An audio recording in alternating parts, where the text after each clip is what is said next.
It's finally time to evolve my Yanma, and it actually needs to learn the move Ancient Power before leveling up, which makes sense because it does look like a big ass prehistoric dragonfly.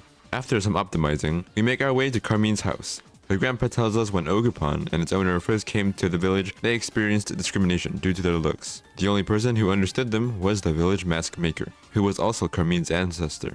The beautiful masks he made allowed Ogerpon and the man to be accepted. It turns out that the loyal three were full of selfish desires, and they probably killed Ogerpon's owner. So Ogerpon rightfully decided to whip their asses and killed the lousy three.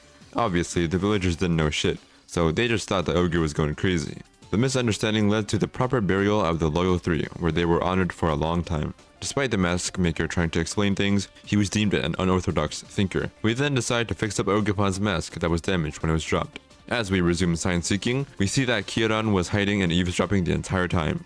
He was listening! And thus, we dig an even deeper hole for ourselves. Oh, and I also got my hands on a Scarlet exclusive Paradox Pokemon, Fluttermane, thanks to a trade I did with the viewer. In the midst of the third sign, Kieran challenges us to another battle. He seems to be a lot more determined rather than shy, and gets frustrated after losing. The final sign is basically propaganda telling everyone to fear Ogerpon.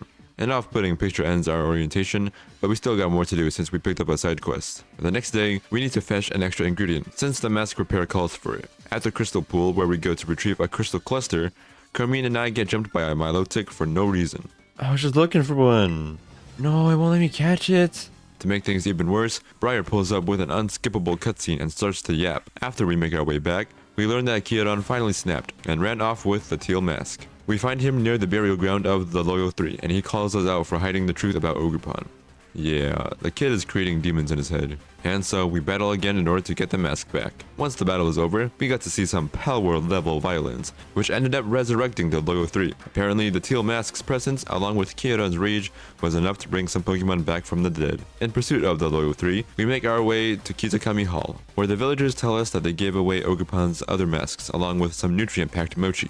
Remember this detail because it'll be important in a bit. Carmine heads back to her grandpa to finalize the teal mask repair, while I go ahead to Ogerpon's home to see what's up.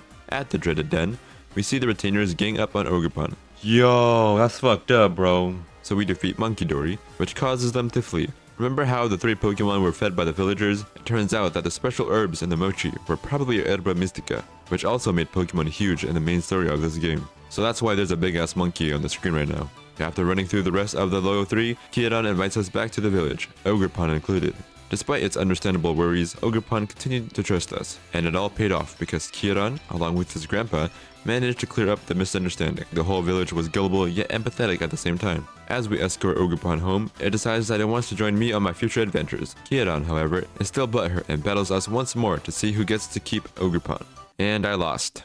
But it's okay because we won the second time around. However, that wasn't the end of things, as I had to challenge Ogerpon itself in order to prove my worth. It's a very powerful physical attacker that can change types depending on the mask it puts on. Despite me being able to breeze through the initial fire type Hearth Flame mask, I proceeded to fail 2 times in a row.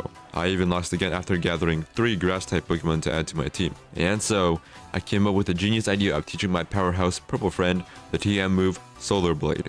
Oh my god. My plan was to take advantage of its complete immunity during the first round where Ogerpon wears its fire mask. During that time, I would utilize things that I very rarely use, battle items.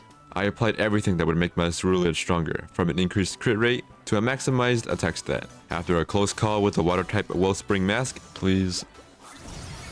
Oh my goodness, that scared the shit out of me. and a waiting game with the rock type Cornerstone mask,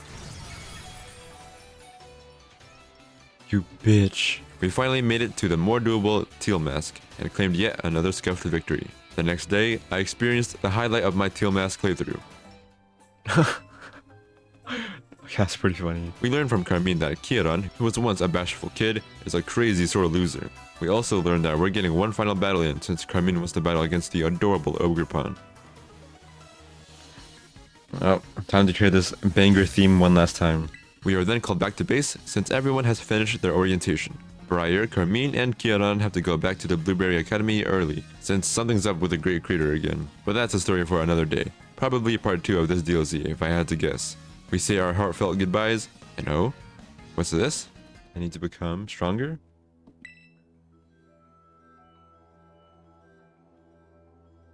Yo, is bro good?